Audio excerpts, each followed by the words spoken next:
رجب میں ایک رات ہے کہ اس میں نیک عمل کرنے والوں کو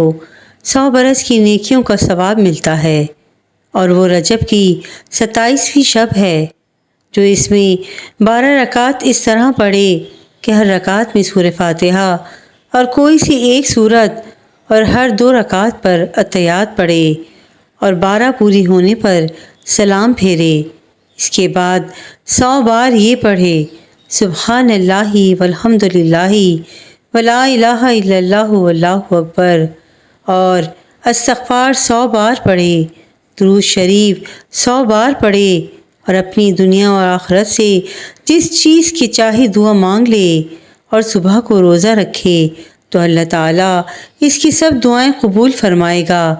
سوائے اس دعا کے جو گناہ کے لیے ہو۔ 27 رجب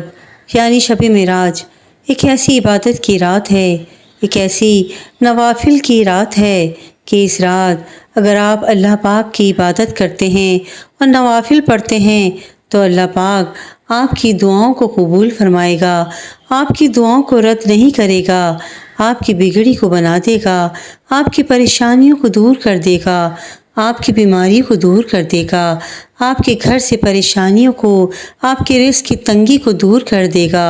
انشاءاللہ۔ اس لیے اس رات خوب عبادت کیجیے اور نوافل پڑھیں، انشاءاللہ اللہ پاک آپ کی دعاؤں کو قبول فرمائے گا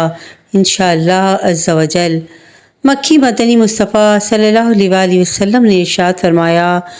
جس نے رجب و شعبان میں 7 مرتبہ یہ کہا استغفر اللہ العظیم الذی لا الہ الا هو الحی القیوم واتوب الیہ توبۃ عبد ظالم لنفسہ لا یملک لنفسہ موتا ولا حیاتا ولا نشورا، تو اللہ پاک اس پر مقرر دونوں فرشتوں یعنی کرامن کاتبین کو ارشاد فرمائے گا، اس کے گناہوں کا صحیفہ یعنی اعمال نامہ مٹا دو۔ سبحان اللہ۔ مکہ مکرمہ سے حضور پر نور صلی اللہ تعالیٰ علیہ وآلہ وسلم کا بیت المقدس تک رات کے چھوٹے سے حصے میں تشریف لے جانا نص قرآنی سے ثابت ہے، اور اس کا منکر کافر ہے، اور آسمانوں کی سیر اور منازل قرب میں پہنچنا احادیث صحیحہ سے مشہور ثابت ہے جو حد تواتر کے قریب پہنچ گئی ہے۔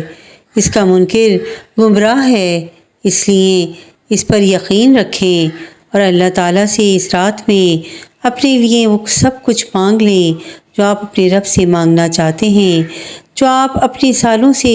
اپنی دعاؤں کو قبول کروانا چاہتے ہیں۔ آپ کے رزق کی تنگی ہے، آپ کی شادی کا مسئلہ ہے، آپ کا نصیب نہیں کھلتا، جو بھی مسئلہ ہے وہ سب اللہ کے سامنے اس رات رکھ دیجئے اور خوب عبادت کیجئے، درود پاک کی کثرت کیجئے، نوافل کی کثرت کیجئے، انشاءاللہ اللہ پاک اس رات کی برکت سے آپ کی دعاؤں کو قبول فرمائے گا اور آپ کی پریشانیوں کو انشاءاللہ عز و جل دور فرمائے گا۔ آمین اللہم آمین۔ ویڈیو پسند آئی ہو تو پلیز میرے چینل کو لائک اینڈ سبسکرائب ضرور کیجیے گا۔ جزاک اللہ خیرا کثیرا۔